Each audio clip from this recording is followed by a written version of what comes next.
Je vous rappelle qu'à la 40e minute, le score a été ouvert par l'arrière zérois Mouepé, qui a marqué contre son camp.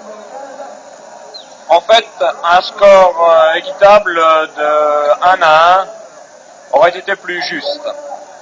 Nous allons donc voir au cours de cette seconde mi-temps si le Zaïre va réussir à refaire son retard. Ce n'est pas certain car les attaquants égyptiens, très rapides, sont bien en mesure d'alourdir le score. Voilà, dans quelques secondes, le coup d'envoi, donné par l'arbitre algérien, monsieur Aoussi. Voilà qui est fait. La balle à Mavouba. Abou Brecha qui va récupérer le ballon, qui va pouvoir tirer,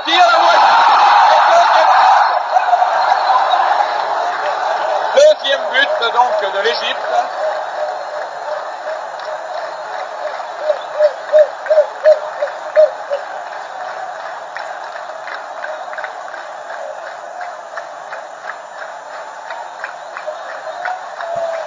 Donc ici au Caire, l'Égypte mène face au Zaïre par 2-0.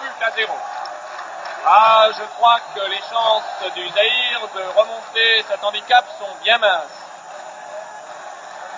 Attaque malgré tout par Mayanga, Mavouba, tir brossé de Mavouba et peut-être but du Zaïre. But du Zaïre.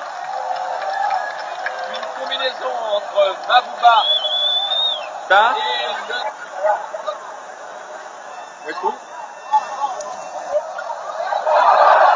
Et aucun part,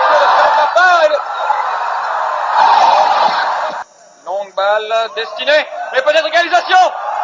Égalisation du Zaïre par son capitaine Kidoumou. La centaine de supporters zaïrois sautent de joie dans le stade. Alors Mavouba. Et peut-être le troisième but zaïrois. Oui, troisième but zaïrois. Marqué par Naï. But marqué à la 25e minute de cette seconde mi-temps.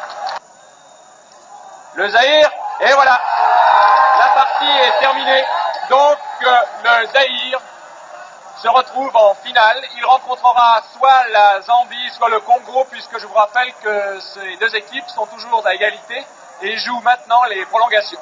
Le Zaïre, donc représentant du continent africain à la Coupe du Monde, va donc jouer la finale de cette 9e Coupe d'Afrique des Nations. Finale qu'il a déjà remportée en 1968 face au Ghana par 1-0.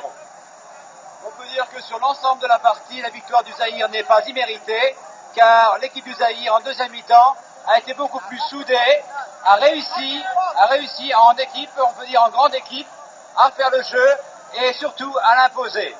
L'Égypte a joué son batou, il comptait sur Cheatar, sur Abou Brecha, cela n'a pas suffi, l'Égypte est éliminée, mais elle sort la tête haute de la compétition, et ma foi, saluons la courageuse équipe d'Égypte, et en même temps aussi la qualification du Zaïre.